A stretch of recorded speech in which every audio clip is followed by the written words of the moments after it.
अस्सलामुअलैकुम रहमतुल्लाहि वबरकातुहू। आज मैं आपके सामने वज़ू करने का सुन्नत तरीका जो बहुत ही आसान तरीके से प्रैक्टिकल करके दिखाऊंगा। सबसे पहले आप दिल में नीयत कीजिए, या अल्लाह मैं पाक होने के लिए वज़ू कर रहा हूँ। फिर उसके बाद बिस्मिल्लाह पढ़ें और 3 मरतबा अपने हाथ गट्टों तक धोएं।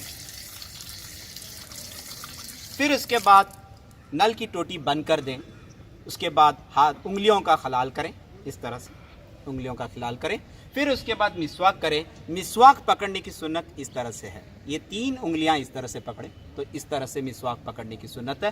फिर ऊपर की तरफ, सीधे तरफ, उल्टी तरफ, नीचे, फिर नीचे, उल्टे तरफ, इस तरह से करें। ये मिसवाक करने की सुन्नत है। उसके बाद कुल्ली करें।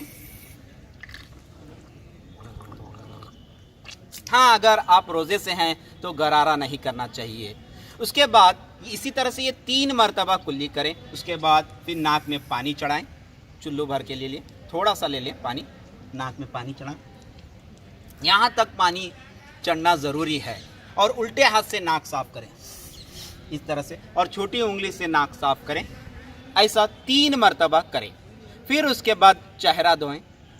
चेहरा की मिकदार इस तरह से है, यहाँ से यहाँ तक, और एक कान की लो से लेकर दूसरे कान की लो तक।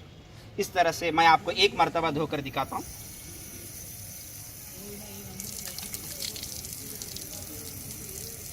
इस तरह से 3 मरतबा आप लोग चेहरा धोना है। जिसकी दाढ़ी है इस तरह से खलाल करें, दाढ़ी के अंदर से इस तरह से खलाल करें।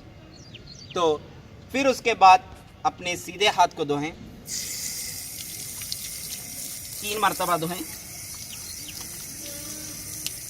फिर उल्टे हाथ को धोएं।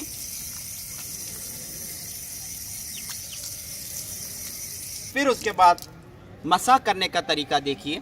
अपनी उंगलियों को इस तरह से करें। सबसे पहले अपने हाथों को तर कीजिए, थोड़ा सा पानी लीजिए, अपने हाथों को तर कीजिए और इस तरह से पकड़िए। फिर इस तरह से शुरू कर दें। अब उंगलियों का काम ख़त्म हो गया। अब हथेलियों का स्टार्ट होता है, इस तरह से पीछे जाकर इस तरह से कीजिए। फिर उसके बाद गर्दन का मसा कीजिए। याद रखिए, गले का मसा मकरूह है। फिर ये उंगली और अंगूठा बचा अपना, इस तरह से आप लोग इस तरह से कान में कीजिए। फिर उसके बाद सीधा पाँव धोएं। याद रखिए, वज़ू अच्छी तरीके से करें क्योंकि आप अल्लाह के पास जाकर खड़े हो रहे हैं। फिर नल की टोटी बंद कर दें, इस तरह से खिलाल करें, छोटी उंगली से उल्टे हाथ के। फिर इसी तरह से लेफ्ट पाँव का इस तरह से धोएं और इसी तरह से खिलाल करें छोटी उंगली से।